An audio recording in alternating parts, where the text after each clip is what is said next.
बांधकाम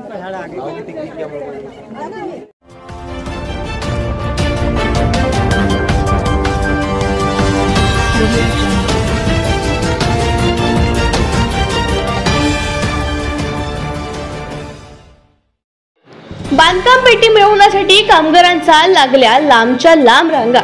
जिल्ह्यातील वाटप एकाच ठिकाणी ठेवल्याने परिस्थिती गेली बाहेर। पोलीस बंदोबस्त झाले किचन सेटचे वाटप। अनेक लाभार्थी किचन सेट पासून वंचित। जिल्ह्यातील कामगारांना देण्यात येणाऱ्या किचन सेटचे वाटप नांदगाव खंडेश्वर तालुक्यातील दाभा गावातून करण्याचे शासनाने जाहीर केल्याने किचन सेट मिळवण्यासाठी जिल्ह्यातील लाभार्थ्यांची एकच गर्दी केली होती। त्यामुळे लाभार्थ्यांनी 3 ते 4 किमी लांब रांग लागल्याचे पाहायला मिळाले। प्रशासनाकडून वाटपाचे योग्य नियोजन करण्यात न आल्याने लांबून आलेल्या लाभार्थ्यांना हाल अपेष्टा सहन कराव्या लागल्या। लवकर नंबर लागावा यासाठी लाभार्थ्यांनी रात्रीपासूनच दाभा येथे येणे सुरू केले होते। लाभार्थ्यांमध्ये गर्भवती महिला, वयोवृद्ध महिला आणि लहान मुलांना कडेवर घेऊन महिला उभ्या होत्या। अन्न पाणी निवारा यांचा प्रचंड त्रास त्यांना सहन करावा लागला। काहींनी पहाटेपासून उभे असून सुद्धा नंबर न लागल्याने रोष व्यक्त केला।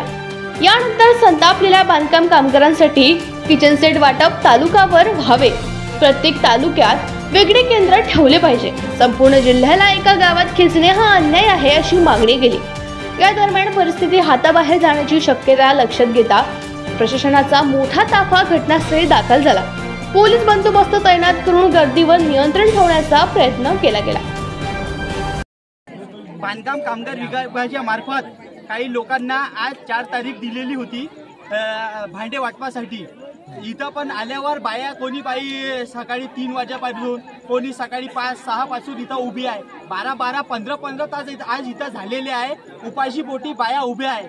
अनेक बाया इथं चक्कर येऊन पळू राहिले, पण आतापर्यंत यांनी पेटी जे भांडे वाटप होता ते आतापर्यंतही सुरू केलेला नाही आहे।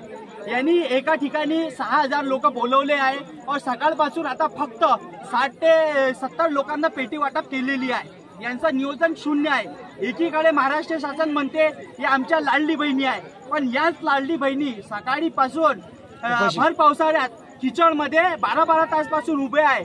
हे काय आहे? हे सरकारचा चाललेला काय आहे? एकीकडे लाडली बहीण म्हणायचा, दुसरीकडे असा त्रास द्यायचा, हे योग्य नाही। इथूनच जवळ आम्ही इथं फोन लावून त्यांना थकलो आहे। आतापर्यंत त्यांनी फोन उचललेला नाही। एकीकडे ते म्हणतात की आम्ही सर्वसामान्य जनतेसाठी लढतो, त्यांच्या कामासाठी लढतो, तेव्हा 2 तासापासून त्यांना आम्ही फोन लावून राहिलो। त्यांनी आतापर्यंत काही आम्हाला रिस्पॉन्स दिलेला नाही आहे।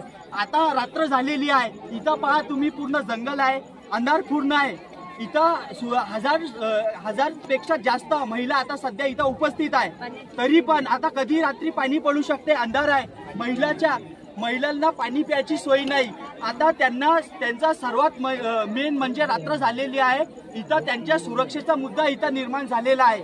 एकीकडे शासन म्हणतात आम्ही महिलांना सुरक्षा देऊ, हे त्यांची कोणती सुरक्षा आहे? इथं महिलांना प्रोटेक्ट करायसाठी कोणताही पोलीस अधिकारी, महिला पोलीस बाहेर कोणीच नाही आहे।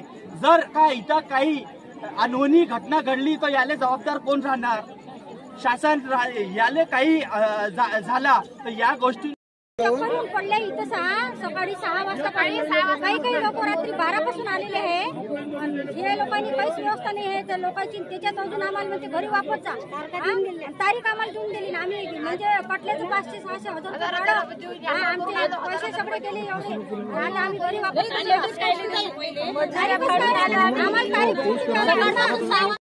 मी लता शरोडे बोलून राहिली गणोजा देवीवरून। मी सकाळी 6 वाजतापासून इथं आली। इथं काही सोय नाही, इथं शून्य आहे।